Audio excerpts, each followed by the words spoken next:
Hello everyone, मेरा नाम है हर्षित। स्वागत है आपका मेरे चैनल हर्षित की पढ़ाई में। दोस्तों, आज की इस वीडियो में मैं आपको कुछ 5 से 6 मिस्टेक बताने वाला हूं जो कि आपको भूल कर भी अपने इंग्लिश के एग्जाम में नहीं करना है। बोर्ड एग्जाम स्टार्ट होने वाले हैं और पहला आई थिंक इंग्लिश का एग्जाम है क्लास 12th वालों का। 10th वाले भी वीडियो देख रहे हैं ना, तो बहुत ध्यान देखना। देखो होता क्या है, इंग्लिश का जो एग्जाम होता है ना, इसको लोग हल्के में लेते हैं और वास्तव में इंग्लिश में बहुत कम बच्चे फेल होते हैं, ना के बराबर होते हैं। पास होना इंग्लिश में मुश्किल नहीं है, लेकिन 100 मार्क्स लेके आना इंग्लिश में बहुत मुश्किल होता है, क्योंकि छोटी मोटी गलतियां होती हैं ऐसी जो कि हमें नहीं पता होती और हम अक्सर इंग्लिश के एग्जाम में कर देते हैं और हमारे मार्क्स कट हो जाते हैं। और सबसे बड़ी प्रॉब्लम, इंग्लिश का एग्जाम बहुत सारे बच्चों का छूटता है। ठीक है, पता चला एक क्वेश्चन छोड़ा है, 2 छोड़ा है, 5 छोड़ा है, या एक पूरा सेक्शन ही छोड़ा है। तो होता है ऐसा, कुछ ऐसी मिस्टेक्स होती हैं जो अक्सर स्टूडेंट करते हैं। ठीक है, मैंने भी अपने टाइम पे क्लास 10th में करी थी, तो मेरा भी थोड़ा बहुत छूट गया था उस चक्कर में, लेकिन अब मेरे को वो चीज़ पता है। तो मैं चाहता हूं कि आप वो मिस्टेक ना करें। आज की वीडियो में जो मिस्टेक्स बताने वाला हूं उनको लिख लेना, ध्यान रखना और भूल के भी मत करना।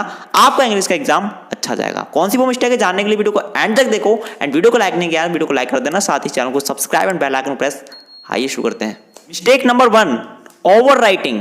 देखो होता क्या है कि आपका क्वेश्चन में लिखा है कि भाई 100 से 150 वर्ड, मतलब 100 से 150 वर्ड्स के बीच में लिखना है, लेकिन हम लोग क्या सोचते हैं, भाई 100 से 150 बोला ना, अगर हम 250 वर्ड्स में लिख दें, ज्यादा वर्ड्स में लिख दें, तो हमें ज्यादा मार्क्स मिल जाएंगे। थोड़ा बहुत गलत लिख देंगे तब भी ज्यादा मार्क्स मिल जाएंगे हमको। भाई ऐसा नहीं होता है।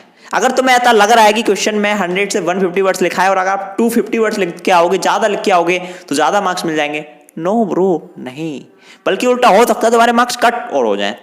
पता कैसे? तो होता क्या है, इंग्लिश में ना हम लोगों की काफ़ी ज़्यादा चीज़ों का ध्यान रखना पड़ता है। कोई स्पेलिंग मिस्टेक ना हो, राइटिंग अच्छा हो, राइट, ग्रामेटिकल मिस्टेक कम से कम हो।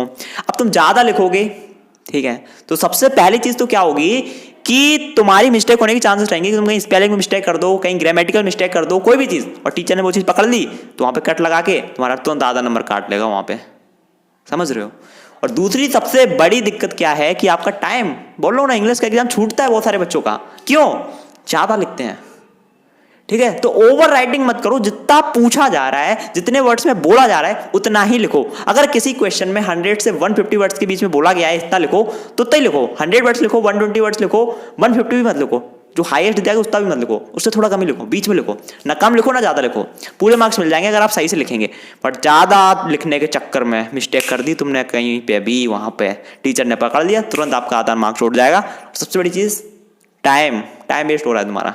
ठीक है, टाइम सेव करके चलना है इंग्लिश में, ओवर राइटिंग नहीं करनी है। सेकंड चीज, स्पेलिंग का खास ध्यान रखना है। भाई साहब, तुम इंग्लिश का एग्जाम देने जा रहे हो, क्लास 10th में हो, क्लास 12th में हो, किसी भी क्लास में हो, तो स्पेलिंग का बहुत इंपॉर्टेंट होता है। और किसी एग्जाम में स्पेलिंग में मार्क्स कटते हो ना कटते, फिजिक्स हो गया हमारा, केमिस्ट्री हो गया, यहाँ पर स्पेलिंग के मार्क्स नहीं कटते हमारे ज्यादा, लेकिन इंग्लिश के अंदर करते हैं, क्योंकि एग्जाम ही इंग्लिश है, लैंग्वेज एग्जाम है।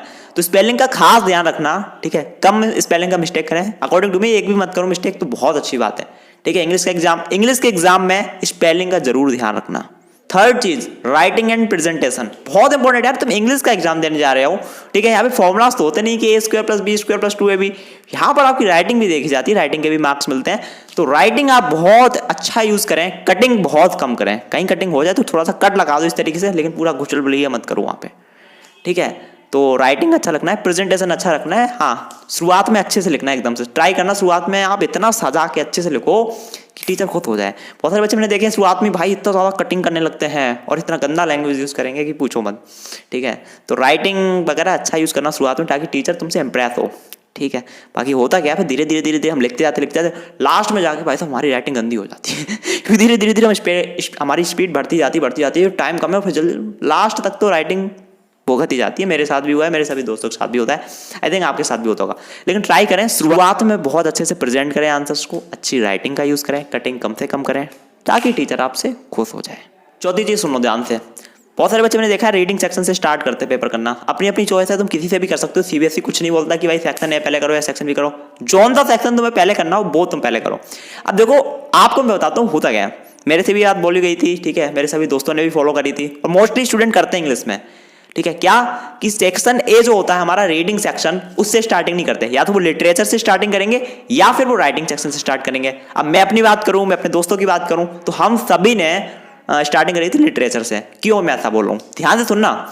देखो, आप फ्लेमिंगो बुक पढ़ते हो, आप विस्तास बुक पढ़ते हो क्लास 12th के अंदर इंग्लिश में, ठीक है, तो बहुत सारी चीज तुम्हें पढ़ाई होती हूँ। आपसे कोई क्वेश्चन पूछा जाएगा तुम्हें ऑलरेडी उसका आंसर पता है, केवल लिखना है, तुम्हें ज्यादा सोचना भी नहीं पड़ेगा। ठीक है। वहीं पर अगर बात करें सेक्शन ए और सेक्शन बी की, सेक्शन ए होता है हमारा रीडिंग सेक्शन। वहां पे जितने भी क्वेश्चन होते हैं तुम्हें ऑलरेडी उनके आंसर नहीं पता होते हैं, बड़े बड़े पैराग्राफ्स दिए होते हैं, उनको आपको पहले पढ़ना पड़ता है, समझना पड़ता है, तब जाके उन क्वेश्चन के आंसर तुम दे पाते हो। बात करें सेक्शन वी की, जो कि होता है हमारा राइटिंग सेक्शन, ठीक है। उसमें क्या है कि भाई तुम्हें नोटिस लिखना है। अब नोटिस का फॉर्मेट तो तुम्हें याद है, लेकिन तुम्हें सोचना पड़ेगा, पढ़ना पड़ेगा भाई नोटिस में क्या लिखना है मेरे को। आपकी रिपोर्ट राइटिंग आ गई, आर्टिकल राइटिंग आ गई, आपको सोच सोच के लिखना पड़ेगा, ठीक है। कोई इन्विटेशन करना है आपको सोच सोच के लिखना पड़ता है।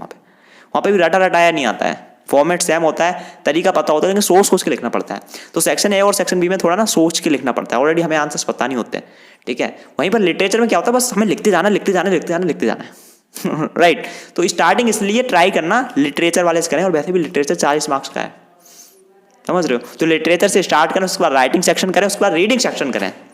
ये स्ट्रेटजी रखो तो तुम अपने टाइम को सेव कर पाओगे। होता क्या है, रीडिंग सेक्शन हो गया जैसे हमारे, भाई पूरा पैराग्राफ पढ़ना पड़ता है, समझना पड़ता है, तब आंसर हमें मिलते हैं उसके, ठीक है। अगर वो भी नहीं मिल पाते बच्चों को तो उसमें टाइम लगता है, इसी को बोलते हैं टाइम मैनेजमेंट। टाइम को मैनेज करके चलो, ठीक है। उस चक्कर में रीडिंग सेक्शन के चक्कर में बच्चों का ना लिटरेचर छूट जाता है 40 मार्क्स का बहुत सारे को, ठीक है। तो स्टार्टिंग करें लिटरेचर से, उसके बाद करें राइटिंग सेक्शन। राइटिंग सेक्शन में थोड़ा बहुत आइडिया होता है, फॉर्मेट वगैरह का ऑलरेडी आंसर्स पता होते थोड़ा बहुत, लेकिन तब भी सोच सोच के लिखना पड़ता है, राइट। बट रीडिंग सेक्शन में तो कुछ नहीं पता होता, तो मैं डायरेक्टली हम क्वेश्चन पढ़ के आंसर कर ही नहीं सकते, राइट। तो पहले करें लिटरेचर सेक्शन सी, उसके बाद section be writing section, section A reading section, ठीक है। बाकी भैया किसी को सेक्शन ऐसे करना है तो भैया आपकी अपनी इच्छा है, इसमें सीबीएसई वाले कोई कुछ नहीं बोलता है, ठीक है। बाकी ये टिप होती है यार, हमने भी फॉलो करी, मेरे दोस्तों ने भी फॉलो करी, तो जस्ट मैंने आपको बता दी। 5वीं मिस्टेक और लास्ट, ग्रामेटिकल मिस्टेक्स। अब तुम फिजिक्स केमिस्ट्री मैथ्स इनका एग्जाम देते हो, यहाँ पर ग्रामेटिकल मिस्टेक्स नहीं देखी जाती, ठीक है। होता है, कोई दिक्कत नहीं, चलता है, उसमें फॉर्मुलाज वगैरह वो सब चीज़ होती है, बट इंग्लिश में ग्रामेटिकल मिस्टेक्स में मार्क्स कट जाते हैं। अब देखो ग्रामेटिकल मिस्टेक्स मतलब होता है, बच्चे कहते हैं भाई थोड़ी मोड़ी मिस्टेक तो हो जाती है ग्रामेटिकल, अब एक एक चीज़ याद थोड़ा रखेंगे, मैं उसकी बात नहीं कर रहा हूँ, बट कुछ बेसिक्स होते हैं। लाइक आप किसी को स्टोरी सुना रहे हो, तो स्टोरी हमेशा पास्ट में रहती है, जो चीज़ हो चुकी है। मैं गाँव गया था, फिर वहाँ ऐसा हुआ था। अब तुम ऐसा बोलो मैं गाँव गया हूँ, वहाँ जाके मैं नाच रहा हूँ, भैया वो तो प्रेजेंट हो गया, पास्ट कहाँ है। स्टोरी हमेशा पास्ट में होती है। ऐसे ही आपका राइटिंग सेक्शन में आपको एक चीज़ मिलेगी, क्लास 12 वालों, रिपोर्ट राइटिंग। अब रिपोर्ट राइटिंग जो होती है हमेशा पास्ट में ही होती है, जो चीज़ हो चुकी होती है वो हम रिपोर्ट में लिखते हैं, तो वो हमेशा पास्ट टेंस में ही होती है। अब वहाँ तुम प्रेजेंट टेंस या फिर फ्यूचर टेंस यूज़ कर रहे हो, दैट्स रॉन्ग, ठीक है। वहाँ पे तुम प्रेजेंट टेंस यूज़ नहीं करोगे, वहाँ पर तुम यूज़ करोगे पास्ट टेंस, ठीक है। जो टीचर तुम्हें पढ़ा रहा होगा रिपोर्ट राइटिंग स्टोरी राइटिंग, तो वो भी बताता है कि भैया यहाँ पर हमेशा ये वाला टेंस यूज होता है, तो इन चीज़ों का ध्यान रखो। बाकी बीच बीच में कहीं छोटी मोटी ग्रामेटिकल मिस्टेक्स होती हैं, लाइक कोई क्वेश्चन का आंसर लिख रहे हो चल जाएगा, लेकिन भाई काफ़ी जगह पे ना इंपॉर्टेंट होती है वो सारी चीज़, ठीक है। तो उनका ध्यान रखना, स्पेशल केस होता है भाई। जैसी स्टोरी होगी हमारी, अब स्टोरी में तो बेसिक है ये कि यार पास्ट टेंस होना चाहिए। मैं गाँव गया था थी, ठीक है। उसमें तुम मैं लड़का हूँ ये नहीं लिखोगे, वहाँ पे सारी चीज़ पास्ट में चल रही होती है। तो ऐसी जगह पे ग्रामेटिकल मिस्टेक्स भूल के भी मत करना, मार्क्स तुम्हारे कट हो जाएंगे, ठीक है। ऐसी 5 चीज़ें मैंने बताई, इनका ध्यान रखो, फॉलो करो, डेफिनेटली आप इंग्लिश में अच्छे खासे मार्क्स स्कोर कर सकते हैं। एंड आज की इस वीडियो में इतना ही। आई होप आपको वीडियो पसंद आई होगी। अगर पसंद आई तो वीडियो को लाइक करें, साथ ही हर्षद की पढ़ाई चैनल को सब्सक्राइब करें एंड बेल आइकन प्रेस करें, क्योंकि यहाँ पर मैं आपके लिए ऐसी वीडियो लेकर आते रहता हूँ। इस वीडियो में इतना ही, मिलता हूँ अगली वीडियो में। Till then take care, bye bye.